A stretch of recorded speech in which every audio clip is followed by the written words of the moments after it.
అందరికీ నమస్కారం. నేను డాక్టర్ ప్రియదర్శిని. సో, ఈరోజు మనము ధనయోగం గురించి తెలుసుకుందాం. సో, అందరికీ ధనం అంటే ఎంత అవసరమో అందరికీ తెలుసు. కొందరికి ధనం అవసరమైతే, కొందరికి ధనం వ్యసనం, కొందరికి విలాసం, ఇంకా ఎన్నెన్నో రకాలుగా మనం చెప్పుకోవచ్చు. కాకపోతే ఈ ధనయోగం అనేది ఎవరి జాతకంలో ఎలా ఉంటుంది?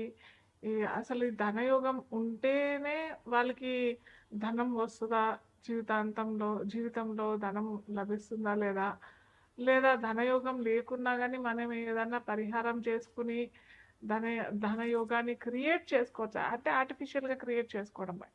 సో, అది అంతా మనం ఈరోజు తెలుసుకుందాం. ఫస్ట్ ఆఫ్ ఆల్ ధనయోగం అంటే ఎలా లభిస్తుంది? ఒక జాతక చక్రంలో చూసినట్టయితే నేను ప్రతిసారి చెప్తుంటాను. మనము యోగాలైనా మన లగ్నం నుంచి చూసుకోవాలి. జాతక చక్రంలో లగ్నం ఏంటో ఫస్ట్ తెలుసుకున్నాక, లగ్నం నుంచి ద్వితీయంలో ఏ గ్రహం ఉంది, అది పాపగ్రహమా లేకపోతే న్యాచురల్ బెనిఫిక్ అంటాము. న్యాచురల్ బెనిఫిక్ అనేసి రెండు, అంటే పాప గ్రహము ఉంటుంది, మంచి ఫలితాలు ఇచ్చే మంచి గ్రహం కూడా ఉంటుంది. సో, ఎప్పుడైతే ఈ గ్రహం పాపగ్రహం లేకుండా మంచి గ్రహం, అంటే పర్సనల్గా మన జాతక చక్రంలో ద్వితీయంలో పాపగ్రహం లేకుండా మంచి గ్రహం, అంటే మంచి ఫలితాలు ఇచ్చే, జనరల్గా మంచి ఫలితాలన్నీ ఇచ్చేస్తాయి అన్నమాట. దాంట్లో ఏంటంటే గురువు గ్రహం, శుక్రగ్రహం, అంటే బృహస్పతి, శుక్రుడు, ఈ రెండు గ్రహాలు మనకి ధనాన్ని ఇచ్చే గ్రహాలు అన్నమాట. సో, ఈ గ్రహాలు కనుక ద్వితీయాధిపతితో లేదా ద్వితీయంలో ఒక్కోసారి గురుగ్రహం ఏంటంటే ద్వితీయంలో ఉన్న వాళ్ళకు విపరీతమైన డబ్బు, విపరీతమైన ధనం వస్తుంది. కానీ వచ్చినప్పటికీ అది నిలదొక్కుకోలేరు. ఏదో విధంగా ఖర్చు అయిపోవడము, వాళ్ళు అనుభవించారు అనమాట. అంటే సపోజ్ ఫర్ ఎగ్జాంపుల్, ఒకడు బాగా రిచ్, బాగా ధనవంతుడు, అతను బాగా సంపాదిస్తాడు. లైఫ్ లాంగ్ అతను కూడబెట్టి కూడబెట్టి కూడబెట్టి అలాగే కూడబెడుతూనే ఉంటాడు. తద్వారా ఏమవుతుందంటే చివరి జీవిత దశలో అతను అనుభవించకుండానే వెళ్ళిపోతాడు. అతను తదనంతరం ధనాన్ని అనుభవించడం ఇలాంటివన్నీ జరుగుతూ ఉంటాయి అన్నమాట. సో, అలాంటి రకం ద్వితీయంలో గురువు ఒకవేళ ఉన్నట్టయితే, మళ్ళీ ద్వితీయంలో గురువు ఉన్నా కానీ ఎన్ని డిగ్రీస్లో ఉన్నాడు, ఏ నక్షత్రంలో ఉన్నాడు, ఇవన్నీ కూడా మనం తెలుసుకున్నట్టయితే, క్షుణ్ణంగా మనం తెలుసుకున్నట్టయితే, ఈ ధనయోగాలు మనకి ఎలాంటి ఫలితాలు ఇస్తాయి, ఎలా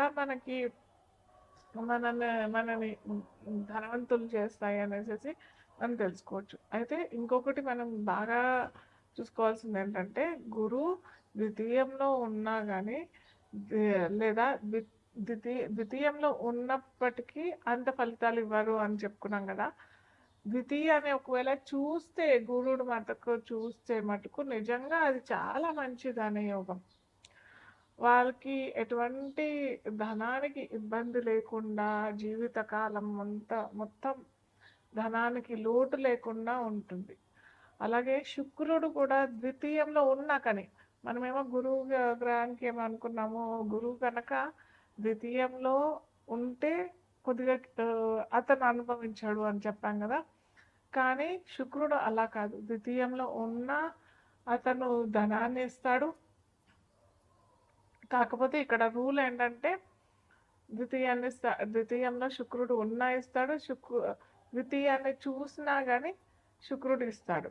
అలాగే మనం ఇక్కడ చూసుకోవాల్సింది ఏంటంటే, ఆ లగ్నానికి, ప్రతి లగ్నానికి, ఫర్ ఎగ్జాంపుల్ మేష లగ్నమే అనుకోండి. మేష లగ్నానికి గురువు యోగాధిపతి, యోగకారకుడు.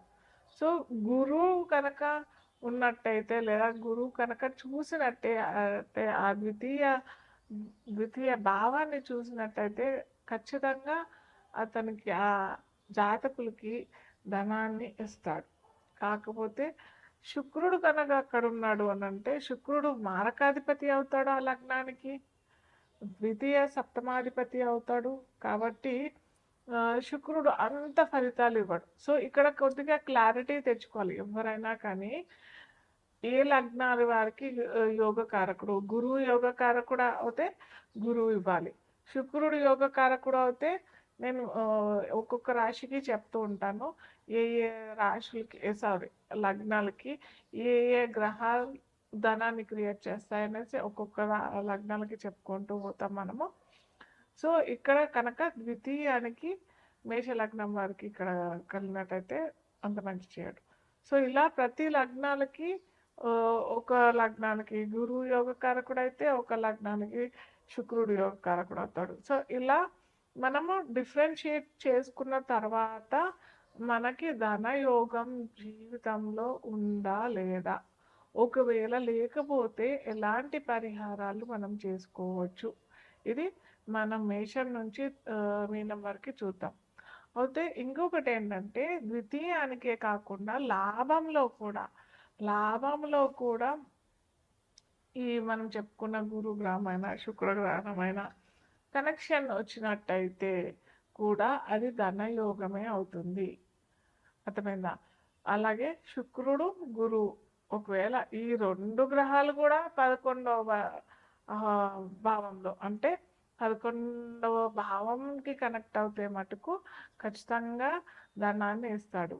ఇదే కాకుండా ద్వితీయానికి లాభానికి అంటే ప్రతి ఒక్క లగ్నాలకి ద్వితీయాధిపతి సపరేట్గా ఉంటాడు, లాభాధిపతి సపరేట్గా ఉంటాడు కదా. ఎప్పుడైతే ఈ ద్వితీయాధిపతి లాభాధిపతి రెండూ కలిసి ద్వితీయంలో అయినా లాభంలో అయినా ఉన్నట్టయితే అది ధనయోగం కిందనే పరిగణించబడుతుంది. ధను లగ్నానికి వారికి ద్వితీయాధిపతి అయిన శని అలాగే లాభాధిపతి అయిన శుక్రుడు శుక్ర శని కలయిక వల్ల వీరికి ధనయోగం అనేది ఏర్పాటవుతుంది. సో వీరికి ఎప్పుడైతే నేను ఇంతకు ముందర వీడియోస్లో కూడా చెప్పాను, ఎప్పుడైతే శుక్రుడు శనికి కనెక్టివిటీ లేదా శనికి ద్వితీయానికి లాభానికి ఏ భావానికైనా కానీ శనిశ్చరుడికి కనెక్టివిటీ వచ్చింది అని అంటే మటుకు ఆ భావానికి తగిన ఫలితాలు ఆలస్యంగా ఇవ్వబడతాయి.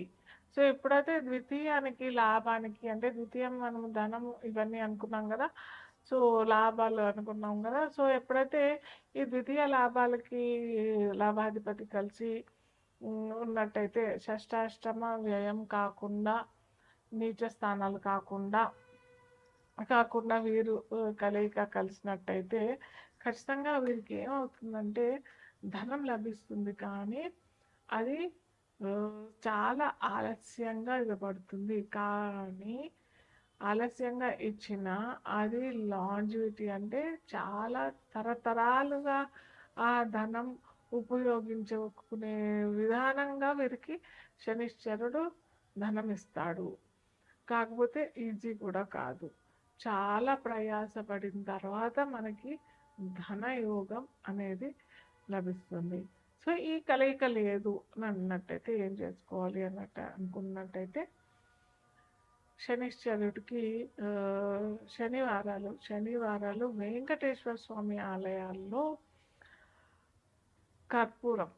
ముద్ద కర్పూరం ఇవ్వండి స్టార్ట్ చేయండి. అలాగే వెంకటేశ్వర స్వామి హుండీలో లేదా వెంకటేశ్వర స్వామి ఆరాధన నిత్యం చేసే అర్చకులకైనా కానీ ఎంతో అంత ధనం, మీకు ఎంత తోచితే అంత ధనం ఇవ్వండి. ఖచ్చితంగా ధన యోగం అనేది ఎటువంటి దరిద్రంలో ఉన్నా కానీ మీకు ఆ యోగం క్రియేట్ అయిపోతుంది, అది చేయండి. అలాగే మహాలక్ష్మి అష్టకం, మహాలక్ష్మి కనకదార స్తోత్రం ఇది కనుక చేసినట్టయితే ఇంకా అసలు మీరు ఏ యోగాలు లేకున్నా కానీ మీరు మీ స్వయం కృషితో ఉన్నత పదవిలోకి వస్తారు, అలాగే ఉన్నతంగా ఎదుగుతారు.